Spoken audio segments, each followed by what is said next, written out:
Bonjour, je m'appelle Flavio Guberman, responsable du département des droits des affaires et droit international de notre cabinet. Je suis ravi d'avoir cette opportunité de vous parler. Un défi moderne auquel est confrontée chaque société démocratique sur Terre est un système judiciaire équitable avec un accès général à un coût raisonnable. Cependant, aucune solution n'a encore été trouvée à un problème effroyable, le temps. En effet, la lenteur de tout système judiciaire est perçue comme l'un des problèmes cruciaux auxquels les entreprises et le particulier sont confrontés. Car, quel que soit le pays, toute affaire portée devant un tribunal prendra un temps déraisonnable pour être résolue, et il va de soi que le temps est crucial et que de longs délais peuvent rendre n'importe quelle décision inefficace. L'arbitrage est perçu comme une alternative, même dans les sociétés à l'origine très réfractaires, comme le Brésil. À la fin des années 80, l'idée d'un système abordable et plus rapide a pris de l'ampleur. Et le très dépassé système d'arbitrage a été profondément réformé. En 1996, la loi fédérale sur l'arbitrage a été approuvée et depuis, 2 millions d'arbitrages ont eu lieu au Brésil. Aujourd'hui, la loi sur l'arbitrage est à nouveau en discussion et un large éventail de modifications vont intervenir, rendant l'arbitrage encore plus attrayant. Nous allons aujourd'hui présenter un aperçu des conceptions en droit brésilien, comment fonctionne l'arbitrage au Brésil et les changements qui interviendront une fois la réforme achevée. Au Brésil, l'arbitrage fonctionne dans les cadres établis par la loi numéro 9307 de 1996, communément appelée loi brésilienne sur l'arbitrage. L'arbitrage au Brésil est consensuel. Cela signifie que les parties doivent convenir de résoudre leurs différends par le biais de l'arbitrage. Cet accord peut prendre la forme d'une clause contractuelle ou d'un accord distant, conclu après la survenance d'un différend. Une fois que les parties conviennent de l'arbitrage, elles sélectionnent des arbitres pour résoudre leurs différends. Le nombre d'arbitres est généralement déterminé par le parti, mais à défaut d'accord, le choix habituel est de 3 arbitres. Les arbitres peuvent être choisis en fonction de leur expertise dans le domaine du litige. La procédure arbitrale se déroule selon les règles convenues par le parti ou, à défaut d'accord, selon les règles choisies par les arbitres.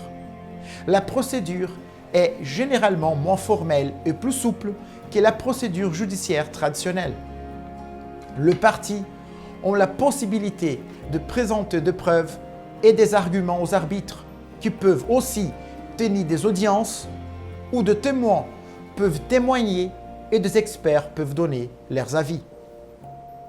Les règles relatives aux preuves et aux audiences sont déterminées par le parti ou par les arbitres selon le cas. Une fois que les arbitres ont entendu les éléments présentés par les 2 parties, ils rendent une sentence arbitrale. Cette décision est définitive et lie le parti, ce qui signifie qu'elles doivent s'y conformer, sauf rares motifs de contestation prévus par les droits brésiliens. Les sentences arbitrales rendues au Brésil sont généralement reconnues et exécutoires sur le plan national et international. La loi brésilienne sur l'arbitrage prévoit la reconnaissance et l'exécution des sentences arbitrales de manière similaire au jugement des tribunaux. Les tribunaux brésiliens jouent un rôle de soutien dans l'arbitrage en insistant sur certains aspects du processus, tels que la désignation des arbitres, les mesures provisoires ou d'urgence et l'exécution des sentences. Cependant, leur intervention est généralement très limitée aux cas expressément prévus dans la loi brésilienne sur l'arbitrage. Dans l'ensemble, l'arbitrage au Brésil offre aux parties un moyen souple et efficace de résoudre leurs différends en dehors du système judiciaire traditionnel, avec l'appui d'un cadre juridique et d'un système judiciaire robuste. En 2015, la loi brésilienne sur l'arbitrage, loi 9307 de 96, a fait l'objet de modifications significatives avec la promulgation de la loi 13129 de 2015. Parmi les principales modifications introduites en 2015, on peut citer d'abord, les amendements ont clarifié et élargi la portée de mesures provisoires et d'urgence disponibles dans les procédures d'arbitrage. Ils habilitent les arbitres à octroyer des mesures provisoires ou d'urgence pour préserver les actifs, protéger les preuves ou assurer l'efficacité du processus d'arbitrage. La loi a clarifié que le litige portant sur les contrats administratifs et ceux liés à l'administration publique pouvait faire l'objet d'un arbitrage, à condition que le parti y consente expressément. Cela a permis d'élever les incertitudes précédentes quant à l'arbitrabilité de certains types de litiges. Les amendements ont explicitement permis le financement par des tiers dans les procédures d'arbitrage, offrant aux parties une plus grande flexibilité dans le financement de leurs affaires et, potentiellement, un meilleur accès à la justice. Les modifications ont également renforcé le rôle des tribunaux brésiliens dans l'assistance aux procédures d'arbitrage. Les amendements ont aussi rationalisé la procédure de reconnaissance et d'exécution des sentences arbitrales, la rapprochant davantage des standards internationaux et facilitant les exécutions sur le plan national et international. Les amendements ont renforcé la confidentialité des procédures d'arbitrage et des sentences, offrant aux parties une assurance accrue de discrétion. On peut dire que les modifications introduites en 2015 visaient à moderniser et améliorer la loi brésilienne sur l'arbitrage, rendant l'arbitrage plus attrayant, efficace dans le règlement des litiges au Brésil, mais tout en assurant sa compatibilité avec les meilleures pratiques internationales. Après quelques années, d'autres sujets sont apparus visant à réformer, améliorer, actualiser et moderniser le cadre de la loi sur l'arbitrage encore davantage. Certains projets de loi, comme le projet de loi 3293 de 2021, proposant des changements aux pratiques d'arbitrage au Brésil, sont à l'étude à la Chambre des députés. Il y a également une action devant la Cour suprême remettant en cause le critère d'obligation de publication des arbitres. Des appels ont été lancés pour rationaliser les procédures d'arbitrage et en améliorer l'efficacité. Cela comprend des mesures pour accélérer la désignation des arbitres, simplifier les exigences procédurales et réduire le délai et coûts liés à l'arbitrage. Le projet de loi examiné au Congrès brésilien vise également à clarifier et à élargir les dispositions relatives aux mesures provisoires et d'urgence d'arbitre. Cela donnerait aux parties de mécanismes plus efficaces pour obtenir un recours urgent pendant le processus d'arbitrage.